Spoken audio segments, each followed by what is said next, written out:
Hi friends, நம்ம இன்றைக்கி என்ன பார்க்க போகிறோம்னு பார்த்தீங்கன்னா, ஹோட்டலில் சாப்பிட்ற சோளா பூரி எப்படி வீட்டில் பண்ணுறது அப்படிங்கிறது தான் பார்க்க போகிறோம். அதுக்கு ஒரு பாத்திரத்தில் வந்து 2 கப்பு வந்து மைதா எடுத்திருக்கேன்.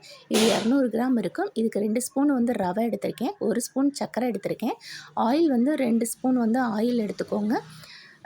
இதுக்கு தேவையான உப்பு எடுத்துக்கோங்க. இது மெயின் இன்க்ரீடியன்ட்ஸ் பார்த்திங்கன்னா தயிர் வந்து நான் 4 ஸ்பூன் எடுத்திருக்கேன். 4 ஸ்பூன் எடுத்து அதை நல்லா பிசைஞ்சதுக்கப்புறமா தேவையான அளவுக்கு தண்ணி விட்டு இந்த அளவுக்கு சப்பாத்தி பதத்துக்கு நல்லா பிசைஞ்சு எடுத்துக்கோங்க. சாஃப்டாக இருக்கணும். ஒரு 10 மினிட்ஸ் நல்லா ஊறுச்சுனாலே நல்லா சூப்பரான சாஃப்டாகிடும். அதுக்கப்புறம் நீங்கள் சப்பாத்தி மாதிரி தேய்ச்சி போட்டு நல்லா பெருசாக போட்டிங்க அப்படின்னா ஹோட்டல் மாதிரி அங்கே கொடுக்குற மாதிரியே இருக்கும். நம்ம வீட்டில் அவ்வளோ பெரிய பாத்திரம் இல்லை அப்படின்னா சின்னதாகவே நீங்கள் சப்பாத்தி போடுற மாதிரி போட்டு எடுத்தீங்க அப்படின்னா சன்னா குருமா இதுக்கு வந்து சூப்பராக இருக்கும். ஸோ வந்து ஹோட்டலில் வந்து ஒரு சோளா பூரி 50 ரூபா. இதுவே நம்ம வீட்டில் வந்து ஒரு பாக்கெட் வாங்கினோம் அப்படின்னாக்கா ஃபேமிலியே எல்லாருமே சாப்பிட்றலாம். சரி, நீங்களும் செஞ்சு பாருங்கள், சூப்பராக இருக்கும்.